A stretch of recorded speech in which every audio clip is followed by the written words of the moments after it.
Hello, everyone. Welcome to Email Like a Pro. My name is Ole Kagan, and I'm the Community Engagement Coordinator for LA County Library. Let us get started with the program. I'd like to introduce to you Adrienne Albizuras, who is a MakeMo librarian with LA County Library. MakeMo stands for Maker Mobile. She is one of the people who drives one of our awesome vans all over the county doing STEAM programs for folks ages 0 to 99. And here she is today talking about one of the most important topics when it comes to work, personal email use or internet use, and that is email like a pro. And with that, I would like to pass the stage over to Adriana. Adriana, take it away. Thank you, Oleg. Hi, everyone, and welcome to our LA County Library event. This is our virtual event for digital literacy. And yes, we're going to email like a pro. I am a MakeMo librarian, and I have been doing a lot of live events. And with that, I've also been emailing a lot of people. And because after the event, some people will email me, and I realized how important emails are. So that's what I'm going to show you guys, just some simple ways of email communications to have an effective email.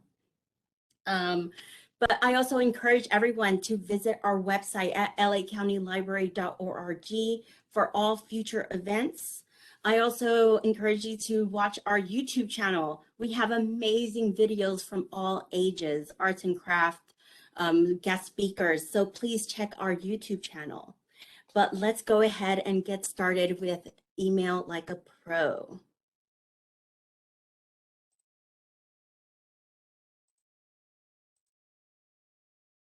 All right.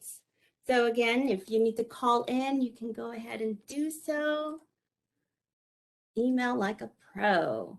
So email is essential in keeping up with friends. Hold on, I'm just going to move this. It's helpful to keeping up with friends, family, and being effective in today's work environment. I've realized that a lot of actually organizations or businesses you can only reach them by email. So you can't really call them. It's actually better to email them. And so that's why it's so important to stay ahead and improve your email communication. So here are two examples of two emails. Now, really quickly, which of the two would you prefer to read? The one on the left or the one on the right? Now, each one is different, but which one would you prefer to read? Personally, I would prefer to read on the one on the right. And there's a reason why we prefer to read that one. Although the other one has a lot of information, the one on the right is addressing the person or the group. It has all the information that's necessary in a simple and direct and clear message. And it's telling you who I am. Versus the one on the right, it just has a lot of information. It has a lot to read. And you also have to think about where you are reading this email. Are you on the computer? Are you on your tablet? Or are you on your smartphone? If you're on your smartphone, it's a lot harder to read a long email versus a short email. And same thing on the laptop. It's a lot bigger, but it's still a lot of information to take in. So that's why it's preferred to use an email that's simpler. And so those are two different examples of an email. But why use emails? So we're going to learn the best practices to improve emails, to improve your email communication skills. But one thing we've learned is that with emails, you save time. You're using less paper, and they're easy to retrieve. So for example, let's say there is an email from an organization and they were supposed to email me and I haven't seen it yet. I can go through my search bar, search by the organization, and all the emails that were from that organization are going to come up. So I can see whether or not it had arrived or not, because we're getting a lot of emails every day from businesses, from people, spam. So we can filter through the search bar, and it's easy to retrieve. Emails can also be clear and concise, and emails are easy for them to stand out. And by stand out means like we check our emails every day, but a, a pile of papers. So if we get letters from businesses and they start piling up like mail, and that's a lot more work to go through. So an email is going to stand out far more than like a paper, something that has been sent to you. So that's why emails have become so popular. They're also accessible, as I mentioned. We are using our smartphones, our tablets far more, and so they're easier to retrieve. So another example is like a coupon that I know I have received, and I go to the store. Instead of me bringing the coupon, I can have it on my phone, and I can easily find it through the search bar. So that's why emails are so useful. So we're going to do a quick survey. And the survey is really just about reflecting on your own experience with using email. How satisfied or dissatisfied you are with your communication skills. So how satisfied do you feel about your communication skills when sending an email? So it could be very dissatisfied, B, dissatisfied, C, neutral, either or, D, satisfied, or E, very satisfied. If you're unable to use the poll that I put in on the side, you can go ahead and add it in the chat. But this is our opportunity to reflect. Look at your experiences using email. How do you use it? Are you happy using it?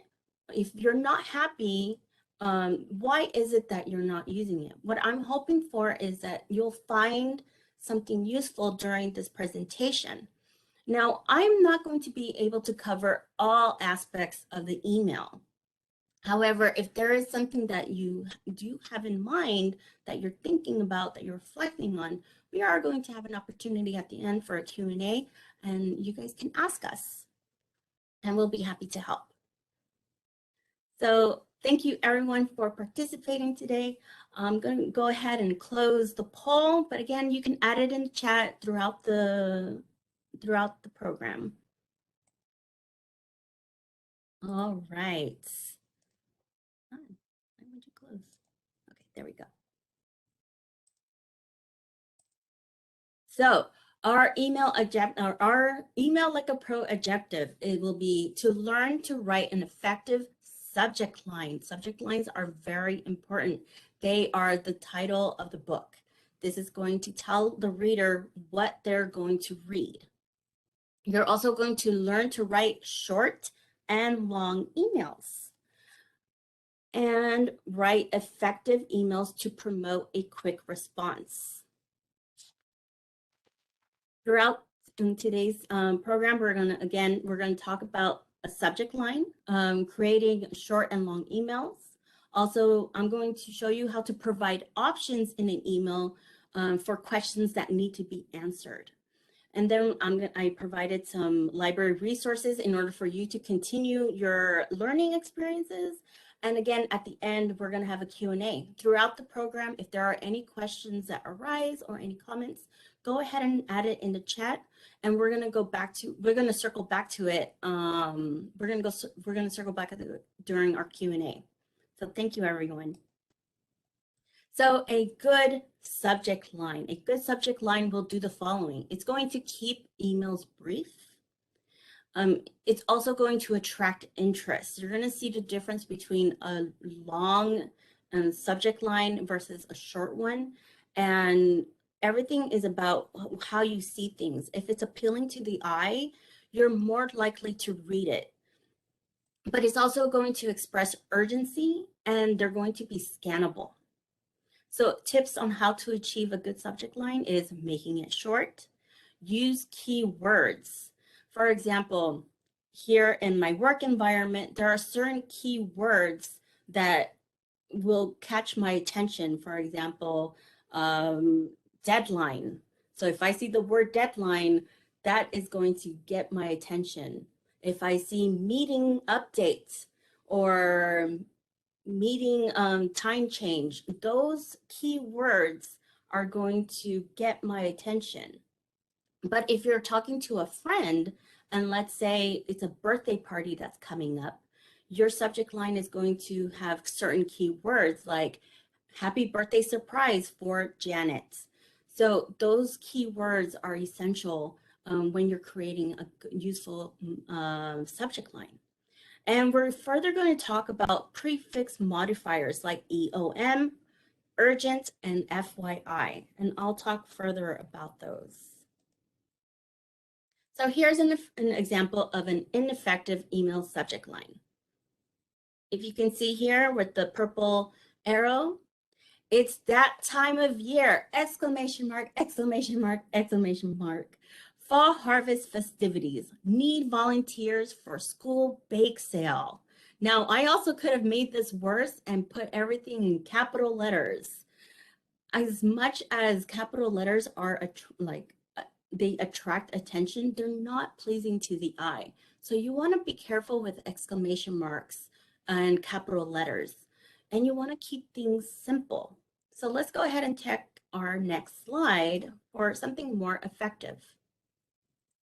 Here, I'm being clear, I'm being direct, and it's simple. Volunteers sign up for fall harvest bake sale. Now, I can also use prefix modifiers, and these are great to put at the beginning of your subject line, and each one can express a different tone. So the first one is going to be brackets, urgent. So in your brackets, you're going to have urgent. Volunteers sign up for fall harvest bake sale. So let's say, for example, I was supposed to send this email on Monday, and it's now Thursday, and I was supposed to get everybody's feedback by Friday. What do? Well, I can use urgent in brackets to let the person know, like, hey, I need this answered as soon as possible. But you do want to be careful with this one, with the whole boy who cried wolf. It has to be urgent. But let's say I was responsible and I did send the email out on time on Monday.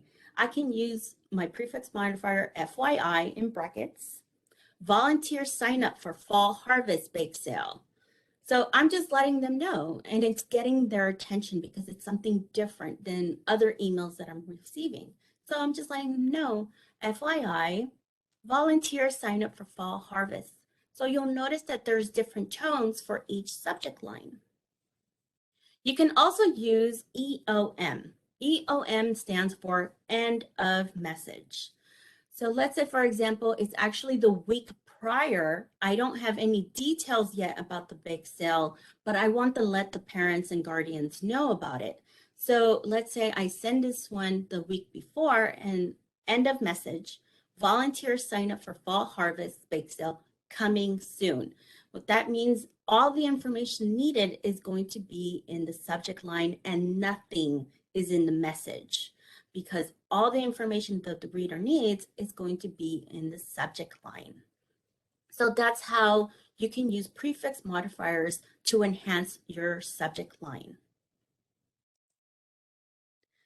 So after you have a great subject line, now we're going to work on our message.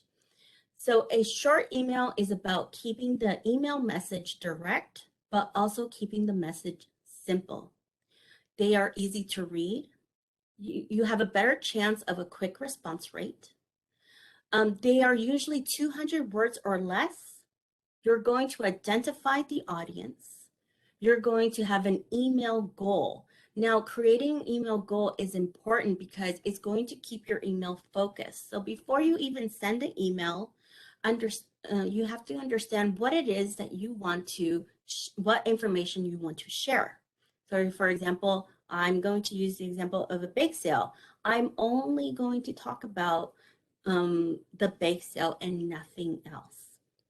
You also want to use proper etiquette that includes using please and thank you, having your email signature, having a professional greeting, and you want to avoid informal chat or excessive exclamation marks. So let's look at an example of an ineffective email, short email.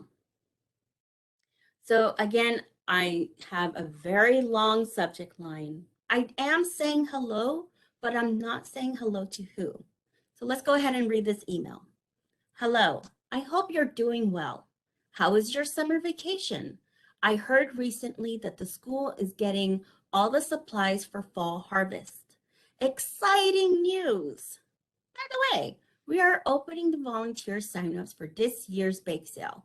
If you would like to participate, please email me ASAP. Thank you, Adriana. So it's a very friendly email. However, if we can improve this email. So it's great that we're saying hello, but we're not saying hello to who. It's great that we're saying, I hope you're doing well.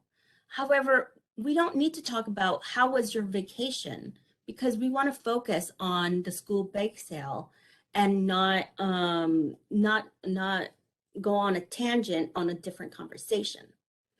And of course, it's great that the school is getting ready, but it's unnecessary to inform them that the school is getting ready for the fall harvest bake sale.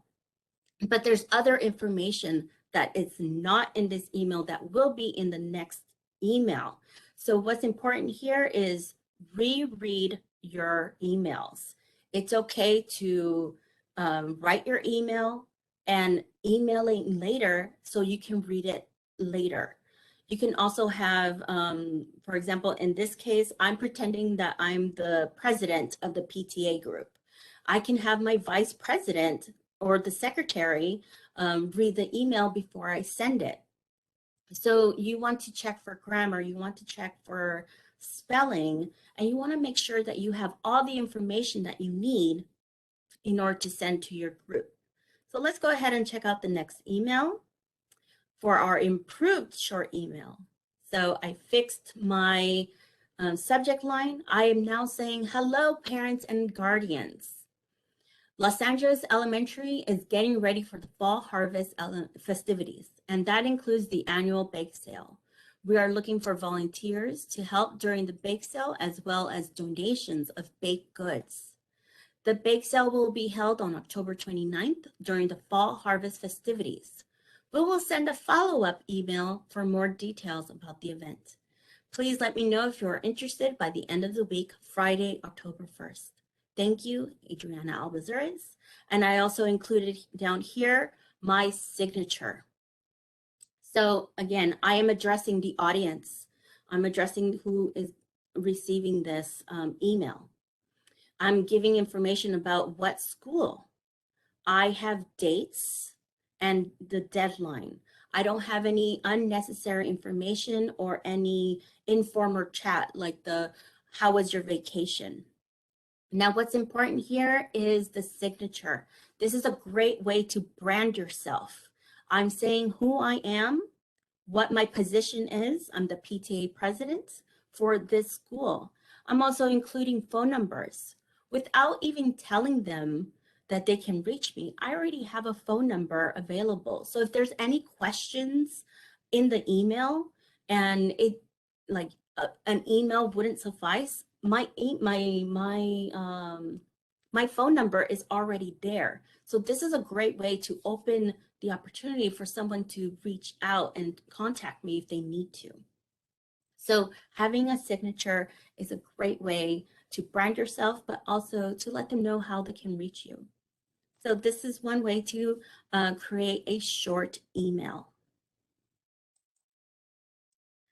So short emails are ideal, but sometimes it can't be avoided.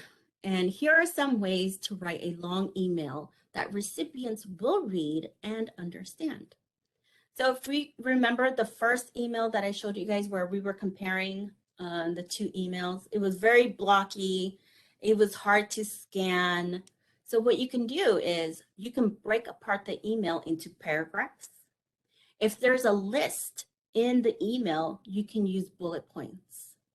If there are different topics in the email, you can add headings for a new topic. For example, if in the bake sale, let's say I have a section about the baked goods, and there's another section about volunteering your time, then those can have their own topics. Also, refer to a person when you're having a question or a request. So let's say I needed to talk to the vice president in the email. I can say, Victoria, please let me know if you're going to be able to do the follow-up email. So I'm addressing the person or I'm addressing the group. Again, you want to avoid small talk and avoid filler words like just, yeah, so, or like, or well, by the way. You just want to avoid those words and be direct, be simple. So here's an example of a long email.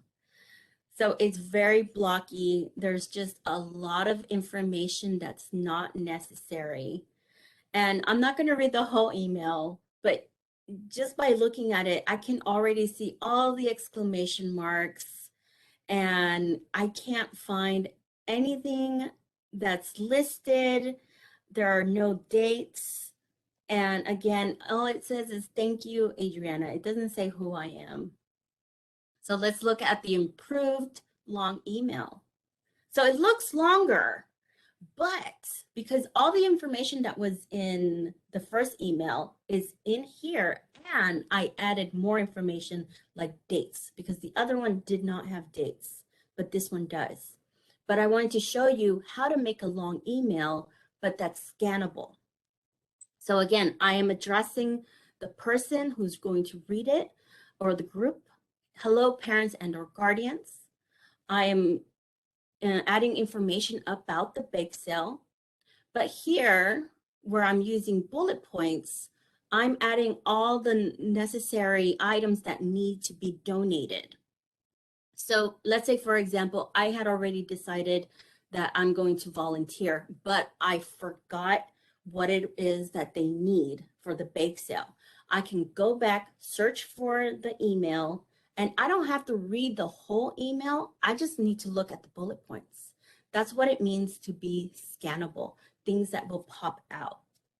And again, when I mentioned that if I'm talking to a certain person or group, this is a great way to do it, where if a parent, it's right here in the bottom, just below where I finished the bullet points. If a parent and or guardian is interested in donating baked goods, please do not drop off baked goods at school yet. This is very important. One exclamation mark.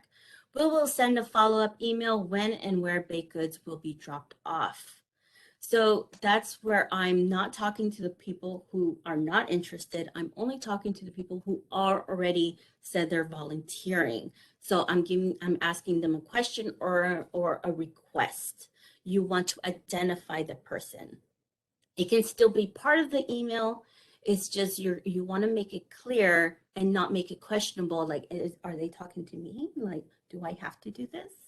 So a great example would be like a group project. If you're doing a group project where you assign different tasks to different people, and let's say I want Jennifer to do a works cited page, I can say, Jennifer, you mentioned before that you could do the works cited page. If this is still okay, can we all send you our sources, so you can create the works cited page? So it's part of the long email, but I'm addressing one person. And I continue with my signature.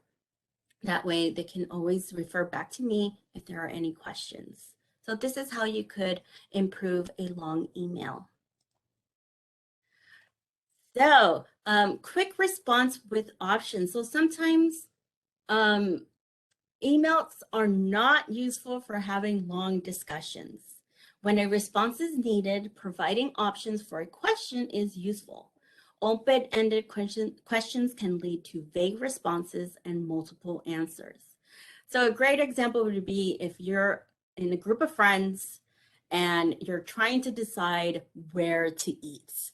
You're going to, let's say it's 5 people, you're going to have 5 different responses for 5 different restaurants and probably different times, different days. So having a clear, to be clear about your options and to provide alternatives will make it easier to decide what's the best restaurant to choose. So let's go ahead and look more into quick responses. So here is a hello, again, not addressing the person or group. For volunteers during the bake sale, what time should we meet? What time should we meet up before the event? The bake sale starts at 5 p.m. and will take an hour. So it's an open-ended questions. And there's probably 20 to 30 parents. I'm going to receive all kinds of times and dates as a person who's going to need to organize this information, I have to make it easier for myself as well. So how do we do that? We provide options. So again, I'm telling them the same information, but this time I'm telling them right here, here are the following options. Please respond by the end of the day. As always, thank you for your time. So A, 3:30, B, 3:45, C, 4 p.m. So as a reader, I can be on my phone and be like, oh, 3:30. I can do 3:30. All I have to respond with is A. Next person, B. Next person, A. I'm going to get all this information, but because I know what A, B, and C responds to, it's going to be easy for me to organize which is the best time. This is also the perfect opportunity to follow up with an email, follow up with the response with a subject line with EOM. So as soon as I got all the information and we have a winner with 3:30, I can send a follow-up email with a subject line in brackets, EOM, end of message. Volunteers for fall harvest bake sale meet at 3:30. So that's all they need to know. There's nothing else. They just need to show up. But if you do need to write more information, you can. But that's how EOM and prefix modifiers are so useful to have an effective email, having effective email communication. So let's take a look back at what we learned today. We learned to write a good subject line. We learned to separate long emails, so separate them by long paragraphs, and also using bullet points, referring to the person or group in a question. Also, when you want a quick response, you want to provide options for questions.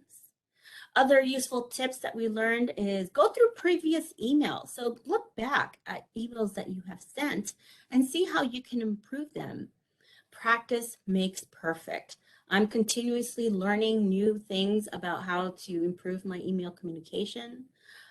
Plan or draft your email. It's okay to delay your email. Reread your email before sending, especially for spelling and grammar. One of the biggest mistakes I do is I send an email that's supposed to have an attachment and I get a response back. I don't see an attachment. It happens to me all the time. So I got more in the habit of writing in my message, please see attachment. So I can remember like, oh, I need to put my attachment. So reread your emails, learn new ways to improve your communication skills. And of course, read it out loud. And if you can, if it's not personal information, have your colleagues or your partner or your friend read your emails. And not too long ago, I had received an item that was broken and I was very angry. And I wrote an email but I waited. I didn't send it right away. I even had my friend read it because I was like I'm very upset about this, but can you read my email? And thankfully it was fine. But taking your time writing emails, it's not like texting. It's not like talking in person. You have the opportunity to pause and think about what you're writing, and think about what your goal is and who you're talking to. You can use emails with family if you're, especially if you're getting together and there's no miscommunication of who's going to bring the apple pie or who's going to bake the turkey. Do you bake the turkey? Yeah, roast the turkey, or who's going to roast the turkey, or who's going to host the party. So emails are a great way to keep a paper trail and see who decided what in case you forgot. It's not like a text where oftentimes someone will text me like, "Oh, remember I told you to bring the blankets for the picnic?" And I'm like, "I don't remember." You can't go through all the texting, but with an email, it's all there and you can search for it. So let's say for that picnic, it was for a beach outing. I can type in Family Beach Day in my email, and everything that's related to Family Beach Day is going to pop up. So these were just a few tips on how to create an effective email, whether it's a long or short email, or if all your information is in the subject line. But here are some resources that are available to you through our library. We have books, ebooks, and e-audiobooks. Emily's Post Manner in Digital World Living Well Online by Daniel Post Senning. How to Win Friends and Influence People in the Digital Age by Dale Carnegie and Associates. Kill Reply All, Modern Guide to Online Etiquette from Social Media to Work to Love by Victoria Turk.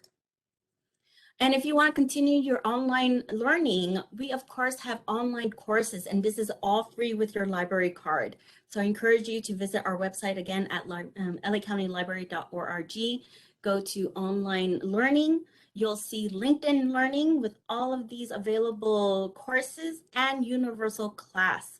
These, again, are all free with your library card. If you don't have a library card with us, you can also get a digital library card or visit one of our many library locations and get a library card. It's amazing to see all the opportunities we have in order to improve our communication skills, not just in emails. There's so many other courses available to you. Of course, we have our reference services. If you need more information, you can speak to a librarian. You can call us on the phone, call your local library. Do check the times though. Some libraries are open Monday through Friday and others are open Tuesday through Saturday. You can also text us on Monday through Friday from 12 to 6. You can email us. We also have our instant librarian Monday through Friday from 12 to 6. And here is some more information how to contact us and our phone number. So we're going to do our survey one more time just to see how you feel afterwards. Again, if again, this is your opportunity to reflect on how you feel about your email skills, what you learned today. So I want to thank everyone for joining us. Oh, and if you can't use the poll, you can put it in the chat. That's fine. But have an opportunity to reflect for a moment and think about how you communicate. Do you still feel the same way as you did in the beginning?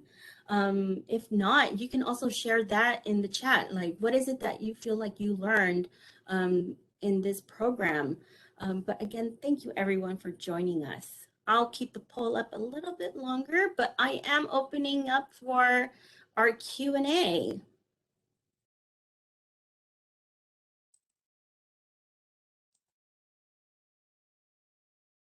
Adriana, thank you very much for that presentation. Yes. I think many people underestimate just how important it is to organize an email for readability. Yes. Um, Yeah. I've gotten emails that were just a giant blob, like the one that was in your example, and it's like I have to go through that email. Oh, I even like sometimes I just copy it to Yeah. another window, like to Microsoft Word or Notepad, and just Mhm. separate it out so I can actually decipher it. Yeah. I probably sent you that. No. No, no, no. No, I'm during this time that we were at home, with the pandemic, I took a course on emails because I'm like, I need to improve my email communication. I knew I needed to improve it. So I took this course and I learned so much through it. And it was things that I didn't even think about, like little things that made such a big difference because it's not just you. Like you write something and you understand it, but the person on the other end might not understand it. So it gave me a chance to reflect on how exactly I'm writing my emails. I remember you recommended that course to me. I took it too, Oh, you took it. and Yeah. yeah, what you're saying is exactly right. I've been emailing for I don't know how many 15 years or something now. And some of the reminders, which is the things you talked about in the last, last 40 minutes, Hmm.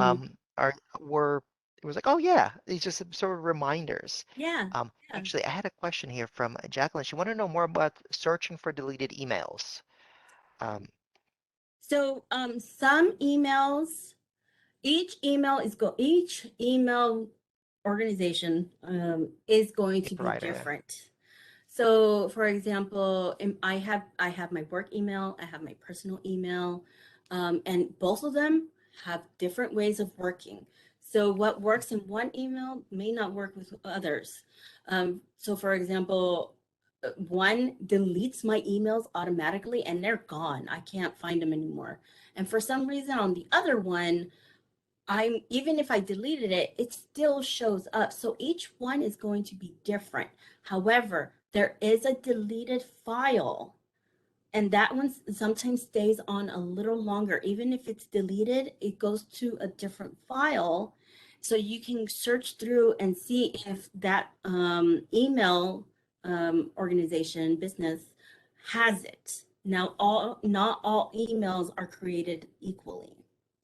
Not all email providers, yeah. Yeah, email So providers. some of Thank them, you. yes, yeah. So we're talking about like you're talking about like on the left side, something in the bar. There's a little trash can. So just Yeah. like on your computer, when you delete something, there was a recycle bin. In emails, there's oftentimes like a trash can or a little folder that says deleted emails. Hmm. And oftentimes, many email providers will, just like you said, will once you delete it, will move stuff in there, and it'll stay there for I don't know Yeah. 30 days or 60 Hmm. days. And so if you lose something, oftentimes it'll be in there. And then also there are there are some email providers that will give you a search bar and they'll search. When you search, it'll search through your non-deleted emails, like the Yes. archived emails, but it'll also sometimes search through the deleted emails. Yeah. Yes. So they're not all created equal. So you do want to find out which one you have, and then let's say it's Google. They have the information like about Google email, and they'll tell you what it is, and you can also email them. Mhm. So we had a question Yes. about, this is a question from one of our folks here about sending important emails. Marta asks for advice on sending important emails. You mentioned proofreading before. Yes, proofreading. I'm just going to go back to it, it closed me out again. I'm going to go back to my PowerPoint. Yeah, proofreading was asking if it's really Proof, important, asking somebody else to read it is yeah, that's a good one. proofreading is your way to, and like the best advice, but also pause. You don't Yeah. have, if it's not urgent, you don't have to send it right away. Another thing that I have with my email is a delay in send. So Yes. even when I push send, there's a delay. I think I have like a 10-second delay. That way I send it and then like it gives me a second to pause and I'm like, oh, I forgot the attachment. Then I can stop the email from sending. So I recommend always edit, proofread, have someone else read it if it's not sensitive Mhm. information, if there's something like a delay. Also, email it to yourself. Email it to yourself and look at it like through your phone to see if it's friendly. Like I've done it multiple times where I send myself, I'm writing to my, not writing to myself, but I'm sending it to a group, but I send it to myself first and I'm like, ew, I forgot that, you know. Yeah, the So formatting might not be right. yeah, the formatting might not be right. So I encourage you to, but as far as could you talk formal? I mean, sorry, I just, what was the question again? So I can, It was about sending important emails. oh I've got yeah, some other questions too, so but that question I thought is, that yeah, was, that I came thought up. it was that question. But yeah, so if you're gonna send an important email, take your time. Take your time. So that those are my best advice. And I have a weird tip. make sure you address the person if it's an important email and explain who you are. That's another one. Mhm. Yeah. Yeah.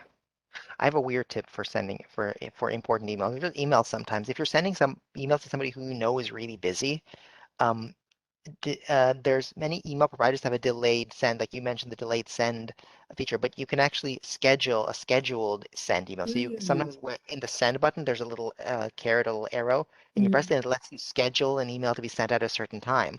And Yeah. so if you know somebody's really busy, you don't want to send them an email on like Thursday or Friday because it's the end of the week and Yeah. their inbox is probably crazy. So what you want to do is you want to schedule the email to be sent out on Monday morning. That way, when they get into work, your email will be at the top of their list. Yeah. I'm like, let's say I know I'm off on a certain day and but that person is in on that day, Mhm, but I need them to know as soon as possible. I can use the schedule.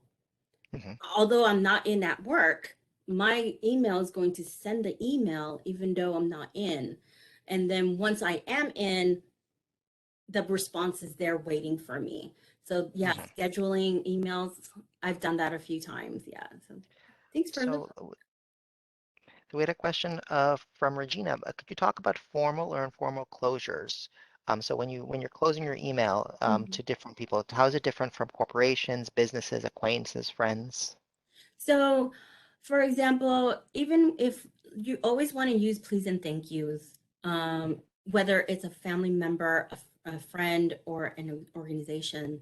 Um, but what I find different is if I'm emailing a friend, I'm going to go, hey, how are you? You know, but then I'm going to go into the information and probably close it with like, it was great catching up. Talk to you later, Adriana. However, if it's an organization, you want to, if you know who, what department and that person, or you just know the department, you're just like, hello, um, Department of Library. Email receipts. Email receipts.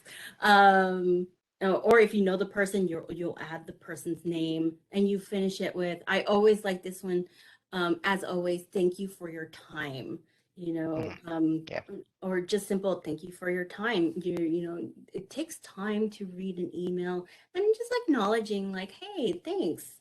You know, Mhm. thank you for reading this email. Thank you for reading this whole email. You know, so Yeah, those are and the then differences. just like sincerely. Yes, Sincerely sincerely, is the best, safest email closure. Sincerely, comma, yeah, your name. sincerely, comment your name, best, you know, it just, yes, it depends. I think It's for like very acquaintances, like best is best, a good one. thank you, Best, yours yeah, truly, all the kind of like love you, comma, your yeah, name. But for like business organizations, thank you, or as sincerely, always, thank you, sincerely, comma, your name. yeah. That's probably the safest way to go. We had a good question here. I wanted to ask you about email signatures. What if somebody Mhm. is unemployed, and you're writing to a potential employer? What do you put in your signature then? Same thing. I mean, not same thing, but you put your name, even though there you don't have a title. You can say what your experience is. Like, let's say I'm no longer part of LA County Library. I am still a librarian. You know, I am still a librarian, you know, and I have a master's in library. So I can put that. So, but let's say I don't have, let's say I'm not a librarian, I don't have a master's, but I do have my BA in a BA. What do I have? Oh, sociology. Mm. Sociology. So I can put that. So understand who you are is a great way to let people know. So in this case, I use that I was a PTA. So it all depends on who you're talking to. That's what your signature is going to be. So let's say, for example, let's say it's not even an organization. Let's say it's your soccer team and you're a parent. You can put Mary Johnson, um, Tina's mom, you Yeah. know, And like your phone number. and your phone number. Or you can say, so those are the different ways that you can brand yourself depending on who you are sending it to. It doesn't Mhm. even have to be, it could be something funny with your family, like Adriana Alvizura's best daughter in the Esquire. world. you know, so it all depends on who you're sending it to, but it's a great way for them to know how to contact you. Like, even Mhm. though with my family, phone numbers change, emails change. I don't know how many times my cousin has changed his email. But if he had a signature, I can go to the signature and be like, okay, what's his new email? What's his Mhm. new phone number? So that's why a signature is not just about you, part of a business, part of work. It can be personal too, Yeah. just to let family know, like, hey, this is how you can reach me. It's a good point that you brought up that the signature is part branding and part information. And so Mm-hmm. for in a professional setting, I can imagine that some emails will often be like printed out or will be Mm-hmm. forwarded to a bunch of people. So if you say you send your email saying I'm interested in this position, whatever, it'll be forwarded to the hiring manager, they'll forward it to their assistant, etc. Yeah. And within that process, information like the header of the email or whatever will get lost. And so the only Mm-hmm. way they'll know who this email is from is in with that information provided in that signature. That it'll provide Yeah. context, and Mm-hmm. that's where they'll see the phone number. That's where they'll see like who you are. Yeah. And Um, in a way, it makes you feel comfortable to reach that person, you know, mhm, it's a business card. This is kind of like a business mhm. card Yep, where it's allowing you to, like, hey, they gave me their phone number, so I can call them. They wouldn't have put the phone number if I couldn't call them. So it that's what it's kind of for. makes you feel more comfortable, like, hey, I don't understand what you wrote. Let me just call you really quick. Like, hey. Ooh, one thing that I have to mention this because ever since the iPhone came out, well, it's like I don't know, 15 years ago or something now, there's that when people you send email from their phone, it would say send from the Apple iPhone or send Yeah. from the Android device. I would recommend removing that from your Yes. signature. There are usually settings on your phone where you can go into the email program, remove that, put your actual, put your name or put your phone number or something, but Hmm. remove that thing because especially for your friends, they don't care. But for a Yeah. professional setting, you don't really want your email to say sent from, your phone. iPhone, yeah. Yeah. Yeah, that's a good, yeah. Remove that one. So let me see if I have any other. If anybody has any other questions, feel free to put them in the chat. Um, we had a comment from Michelle. This is actually really good, and this is something that is nice to bring up. She said, I also benefit from organizing emails to optimize my own use with replies I receive from the sender. So this could be a whole another event on organizing your email. Oh, this is something I really like. I have a million folders and filters and everything. And if you don't know what I'm talking about, then maybe we should do a program on this. Actually, if if somebody wants us to do a program on organizing email, let us know in the chat because we can make it happen for you. We are just touching the surface when it comes to Mhm, emails. mhm.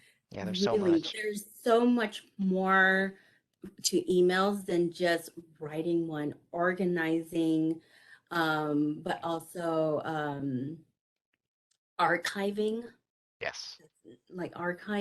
and uh, Searching emails. Yeah, there's searching emails. Yeah. Oh my God. Yeah, there's a email lot. has changed Filter. since the beginning of email.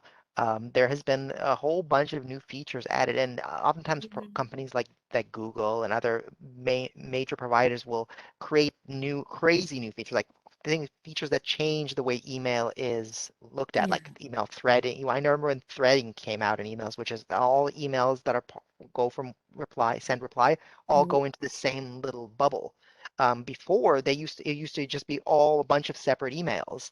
And so when Yeah. Google introduced email threading, it was like a game changer. And then they've a few years ago they introduced different inboxes, and so there's all those kind of there's so much in email that we could talk about. Yeah, and one of my favorite, I forgot what it's called, but it's a rule. So Mhm. what that is that when I create a program and people register, I get a lot of emails telling me who registered for events. Mhm. And it bombards my inbox. And it's not really something I need, but maybe I do need to go back and look at it. So I create a rule in order that anything that is has this word will go into this file and I never have to look at it, or I can go back and search for it. So yeah, Mhm. there's so many different ways to use emails now. So I see someone, I need to learn about organization. Yes, archive. My inbox is so messy. So maybe We that's can something do I that. can. We can do that. We're gonna. I think we need to do an email organization program. I Like think sort so of like too. this is like the beginner email program. We can do like intermediate emails, like email like a seasoned professional. Yeah, I so yeah. I wanted to ask you, Adriana. Yes. Um, do you have any tips for being quicker at composing important emails? How do you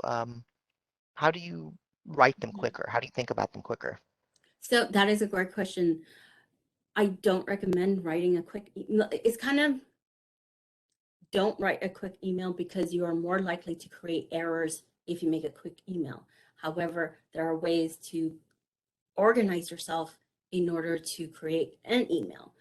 So first, like I said in the beginning, was know what your goal is. Mhm. So know what your goal is, who your audience is, because that's also going to determine how you are going to write to the person. Understand that the way you're writing is not the way you talk, is not the way you text. So however you text, however you talk, is not going to be like an email.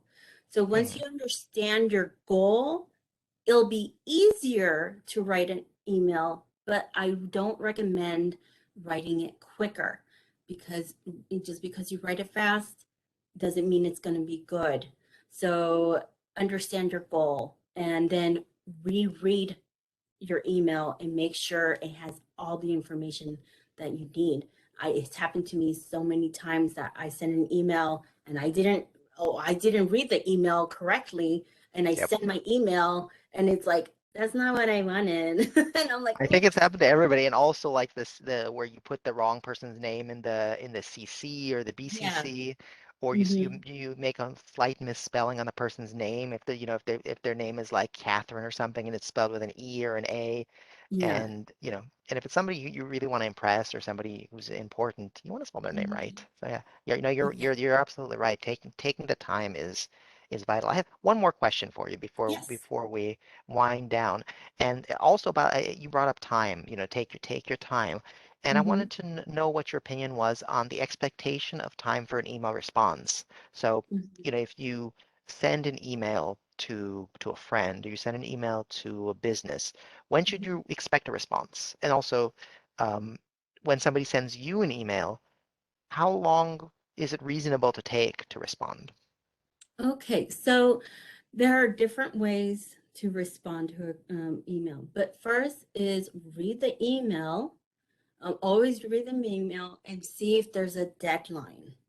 If Mhm. there's a deadline, it's not about you, it's about the person. Especially if it's work related, then maybe it's time sensitive and then you need to respond as soon as you can. So Right. if it's family related, it's a little easier, little, but it's all about respect. You know, time is sensitive. Time is something we can never get back. So the quicker you are able to respond for that person, the better. But you also still want to keep in mind that I want to make it a good email with all the information that they need. So it's all about a balance. It's all about having a balance. But another thing that came into mind was how can I put this? But like, let's say you have a meeting. Let's say you have a meeting. Like right now, I have a presentation, and Mhm. just before my presentation, um, I get an email. I need this before noon. And I'm like, I'm about to do an email, and it's like, what do I do? Do a quick email. Hello, Jane. I'm more than happy to send that to you. However, I'm preparing for a meeting at 11 o'clock and it ends at 12. I will have to send that a little bit after 12, but as soon as the meeting's over, I will have that available for you. So you're not leaving them hanging, Yes. so you are letting them know that I acknowledged it and that it's going to come. Another thing is what I like is that it has like a thumbs up. You can Mhm. like it, where you're telling them, hi, I saw your email. Like I saw it and I liked it. But I'm not going to email like right now, but I know about it. So it's a quick little notification that you acknowledge them, but you're not going to do it right now. Yeah, and I appreciate that you brought up the idea of acknowledging the receipt of an email, Hmm. because even when you do the like thing, even I would even say it might be good to do both because some emails, if you're using the same email provider, then they'll get the like. But if somebody sends an email from like Outlook to Gmail, Gmail doesn't have likes. So Yeah. doing the acknowledge, doing things, oh, I got your email and I will respond to you Hmm. at whenever you can, and Yeah. that means that that person, if it's like me, if I send an email to somebody and I don't know when I'm going to get it back, especially if it's somebody who's maybe higher in an organization than me, Hmm. and or even if it's somebody, if it's like staff or somebody just in the world, and it's a few days pass, I don't hear anything, I'm like, oh, I don't want to get that email back. But if they send me an email back right away saying, oh, I got your email, I'll respond to it at X amount of time. That makes me feel Hmm. good. Even though Yeah. I haven't received the response, I can sort of in my mind close that loop and say, okay, I don't have to worry about that. They got it. Yeah. That reminds me also, we really need to do another one because pinning an email. Oh yeah, pinning, yes. Pinning an email is where it sends your email to the top and it stays there until you finish that task. So, for example, let's say I have to do a training, but I don't have to do it right now. It's not due until in a month, but I can't forget about it. I can pin it to the top and then I'll always look at it and I'm like, yeah, I'll do that. I'll do that Can we training. can we do that in Outlook? Is that a feature of Outlook? No, it's not on Outlook. It's only on the browser. Oh, okay. Oh, I see. It's Yeah, it's only on the browser. So Yeah, some emails, every email provider has their own yeah, features, each one but is going to be different. Yeah, so I use both Outlook the and pinning sounds like it would be a good one. They should include that in Outlook. I know. But that's why I like Are you both. listening, Microsoft? But yeah, there's so many features on your email. So I encourage you to explore your email service and see what they Mhm. have. Practice makes perfect. No, I always like this. Such a great emailer, right, Oleg? Adriana, you are a great emailer, and when I see as always, thank you, I know that's your signature, and I like that. Yeah. I think a lot of people know that, like, hey, you're the one that always says, as always, thank you. And I'm like, yeah, Mhm. see. But yeah, That's a good thing practice. to be known for. Yeah, and practice makes perfect. And that's why go back to your old emails. See how you Hmm. can improve your previous email. You don't Hmm. have to send it again, but just look at it and see, like, hey, I didn't have to edit that. Like, oh, I can redo this one. But it also gives you a chance to reflect, Hmm. and communication is key. Yes. Communication is key. Yes. So And if what is there's, email but communication? yeah, yeah, yeah. So I saw a lot So, of great comments. I want to thank everyone for joining us today, and I look forward to doing another one. And I got new yes, we got it. ideas. We have to do it. Now Yeah, people have I- asked for it. We have to do it. yeah. So I'm Um, excited. but if you have any other topics that you want us to cover, any tech topics, do let us know in the chat or let us or send respond to the follow-up email. We're happy to provide the information that you need. And Adriana, you definitely provided the information that we need about email today. All right. Everybody have a good afternoon, and we'll see you next time.